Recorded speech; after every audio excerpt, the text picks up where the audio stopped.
ئەگە خەونێکت بینی جمعەی ڕابردوو ژوتم هەیە بە خەونیش حەسوودە یەخۆ خەون خۆی هیچ پارۆشتت وەرنەگرتووە خەونێکی خۆشت بینی تا خەونی واقعیت هەبوو پرۆژەیەکت هەبوو بەرنامەیەکت هەبوو کارێکت هەبوو منهەجێکت هەبوو بۆ هەموو کەسی باز مەکە پێغەمبەری خوا فەرمووی فلا تحدث بها إلا عاقلا أو محبا أو ناصحا هەر کەسێ سێ سیفەتی تێدا بێ دەتوانیشتی خۆتی بۆ باسکەی یەکەم زۆر ژیر و عاقڵ بێ دووەم زۆر تۆی خۆش بوێ سێەم زۆر دڵسۆزت بێ بەڕاستی ئەم فەرمودانی پێغەمبەر صلی الله عليه وسلم حەق وایە توێژەرانی کۆمەڵایەتی زانایانی دەروون ناس ئەمانە هەموو لێکۆڵینەوەی لەسەر بکەن بیکەن بە دەرسی منهەجی مەکتەبەکان و ئەمانە بخوێندرێ خۆشەویستان فەرمووی ئەگە بەرنامەیەکت هەبوو پرۆژەیەکت هەبوو کارێکت هەبوو منهەجێکت هەبوو تەنانەت خەونێکی خۆشیشت بینی هەر خەونی ئاسایی کە لە خەوا دەیبینی دڵت پێی خۆش بوو هەر کەسێ سێ سیفەتی تێدا نەبوو بۆی باز مەکە یەکەمیان زۆر عاقڵ بێ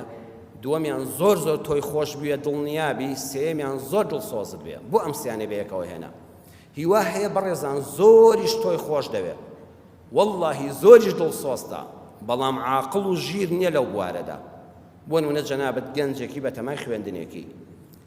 برادەرێکت هەیە زۆریشی تۆ خۆش دەوێت واللهی زۆریش دڵسۆزتە بەڵام عەقڵی بۆ مەسەلە ناشکێ ئەم پرۆژەی خۆتی مەخە بەرچاو من بە تەمای خوێندنێکی ئاوام و شەهادەیەکی ئاوا و لە فڵان زان کۆ بخوێنم چونکە ئەو لەوە چێ ساردت بکاتەوە وڵا بابەکەی زەمانیەوەیە و جا ئەو هەموو شەهادەدارە دکتۆرا هەیە لێوە کەوتووە خۆت عین نابێت چونکە عەقڵی بە مەسەلەکە باش ناشکێ ژیرانە بیر ناکاتەوە با دڵسۆزیشی دەزەرە دلێدا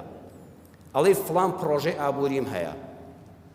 ئەو چونکە عەقڵی بۆ بابەتە ناشکێ بۆی باز مەکە با دڵسۆزیشت بێ ساردت دەکاتەوە لە کوڕ ئامان نەکەی زروفەکە خەتەرە وڵاتەکە وەکو کەشتێکی سەر ئاوایە و نازانی بۆ کوێ دەڕوە تۆ ئەو قازانجە لەدەست دەچێت بۆی باز مەکە چونکە عاقڵ نییە هەیە عاقڵە زۆر چاک لێ ێزانێ و ژیرە بەڵام دڵسۆزن نییە خۆشیشی دەوێ ڕقیشت لێ نییە بەڵام دڵسۆزن نییە بۆی باز مەکە چونکە دڵنیابە لە شوێنێکەوە سارد دەکاتەوە تەلەبە هەبووە لە داخلیدا برادەرەکەی ویستوێتی سەعی بکە کوێتی باس سەعی نەکەین دوای کە ئەوی خەواندە بە خۆی ئێستاوە سەعی کردووە